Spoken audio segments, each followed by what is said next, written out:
Think about the last time someone asked you for a favor, and even though every part of you wanted to say no, you said yes. Maybe it was a coworker dumping extra work on your plate, a friend asking for yet another favor, a family member making a small request that really wasn't small at all.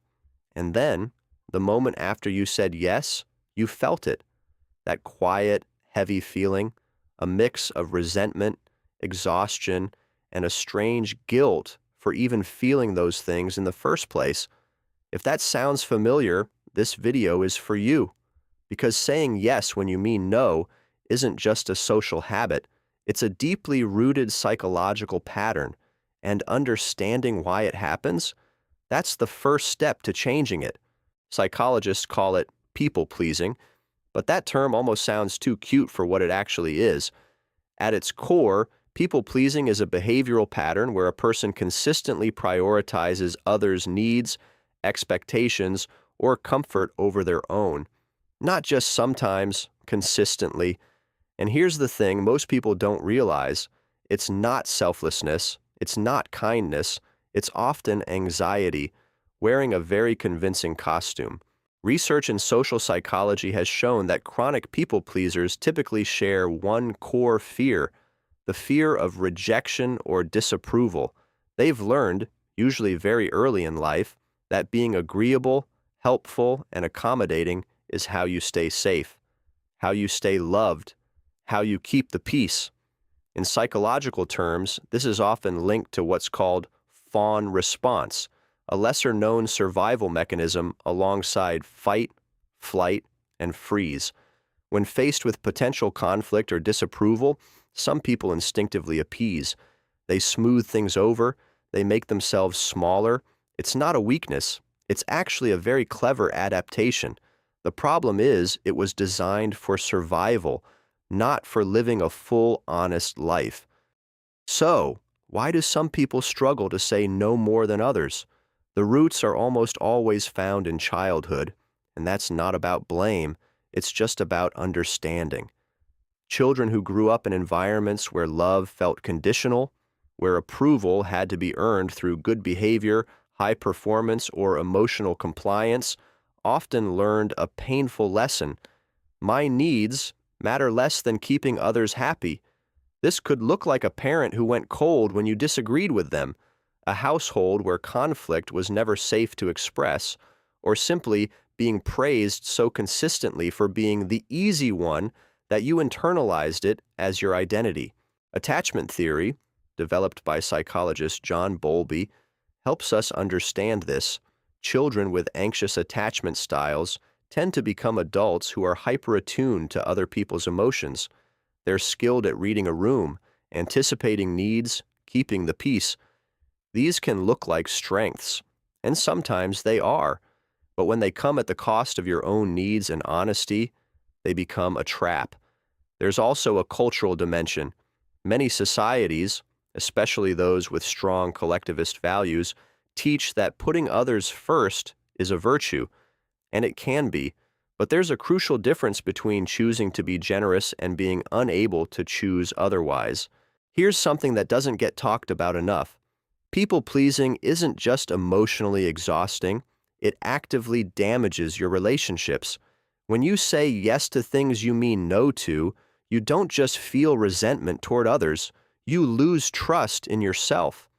Every time you override your own boundaries, a small voice inside gets a little quieter, and eventually you might not even know what you want anymore because you've spent so long focused on what everyone else needs.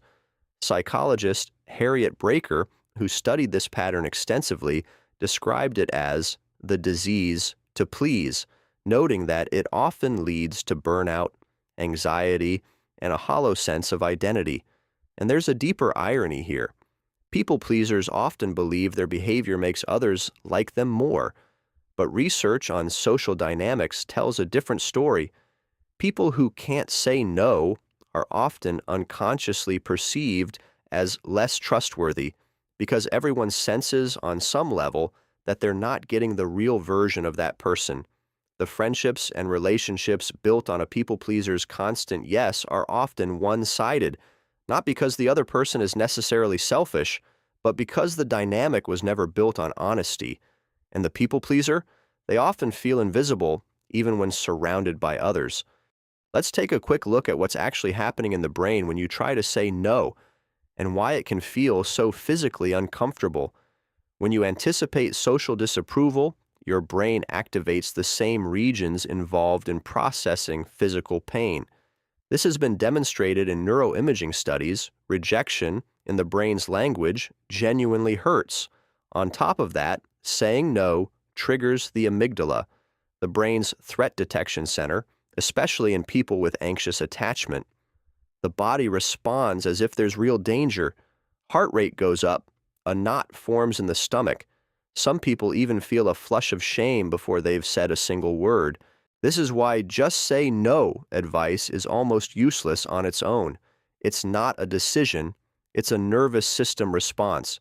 And you can't logic your way out of a nervous system response, you have to work with it. The good news, the brain is remarkably adaptable. With practice, real, repeated practice, new neural pathways can form.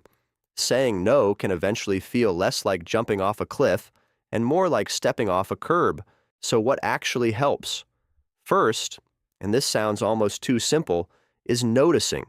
Before you can change the pattern, you have to see it clearly. Start paying attention to when you say yes. Notice what you feel in your body in that moment. Is it genuine willingness, or is it relief that a conflict was avoided?